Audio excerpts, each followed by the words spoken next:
Early on in the hour in Cairo, these are pictures that are currently being broadcast by Egypt's Nile TV right now. Pro-Morsy demonstrators are said to be outside the media production city in Cairo. Arma Damon joins us now live from Cairo with the latest on people gathering there. Arwa, what is the scene like?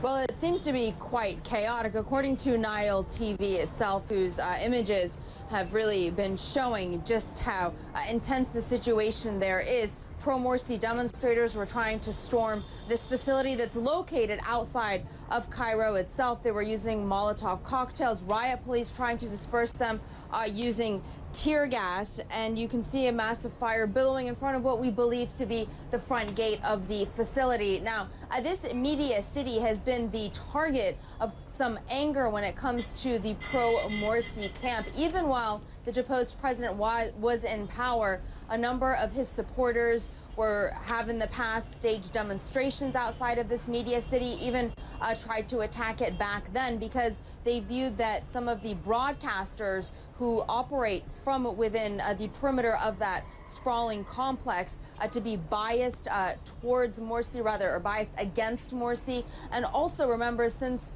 the former president's ouster, a number of Islamic channels had been shut down as well. So there's been a growing level of anger within the Morsi camp when it comes to the various broadcasters that operate within that facility. All of that, of course, aggravated by this mounting tension when it comes to how the military-backed interim government is going to be dealing with the various demonstrations, the sit-ins that are taking place. So this most certainly is a slight escalation of the situation here. Not entirely unexpected, though, but it most certainly is not reassuring for the Egyptian people, who are really very concerned that the situation here is going to turn much more volatile, much more violent before it does eventually all someday calm down.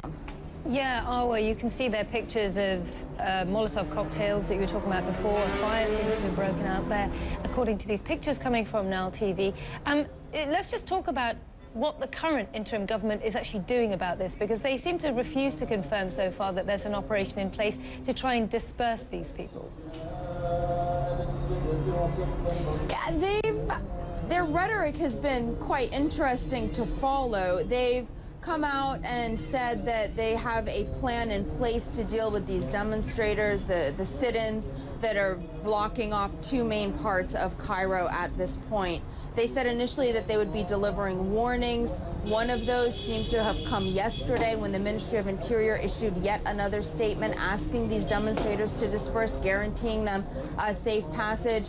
Earlier today, we also heard that there was a possibility that a cordon would be put into place within 48 hours around the main demonstration sites, not to prevent people from leaving them. They would continue to be free to do so, but to prevent people from entering them. And then the government says that if people do not heed these various warnings, it would use tear gas and then whatever other means necessary of force to try to deal with these demonstrators. Naturally, the government is hoping that they will somehow peacefully disperse, that this will come to some sort of peaceful resolution. But when it comes to the Pro-Morsy camp, they are so hardened in their position and they so firmly believe that this is the real only option that they have, that they're unwilling to give, they're unwilling to back down. So what you have is this incredibly tenuous situation with both sides unwilling to back down, unwilling at this point in time to compromise. And that is what is lending itself to all of these great and very realistic concerns that there is going to be significant bloodshed that is spilt before the situation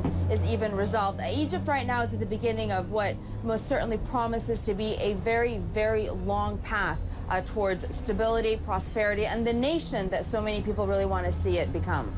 Yeah, and obviously this is a huge change from where Egypt was, also economically speaking, about 5 or 7 years ago, because all of this is preventing tourism, which brings in very badly needed foreign exchange revenues. It's also hampering its relationships with places like the United States, that has traditionally given Egypt an awful lot of aid for spending on military equipment. How is all of this affecting its relationships with other countries, Arwa?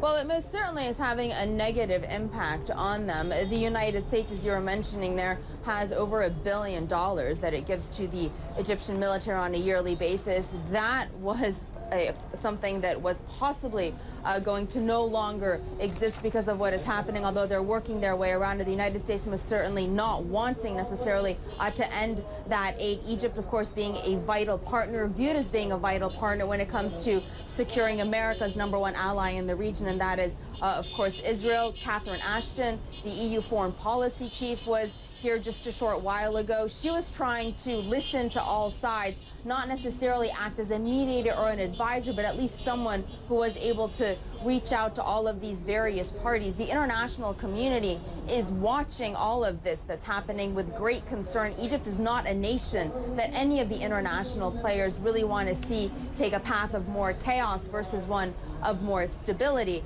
The American relationship here is fairly precarious at this point in time, because both those who support this military-backed interim government and those who support the deposed President Mohamed Morsi carry a lot of anger towards the United States. The economy, that has been one of the main reasons that all of this began.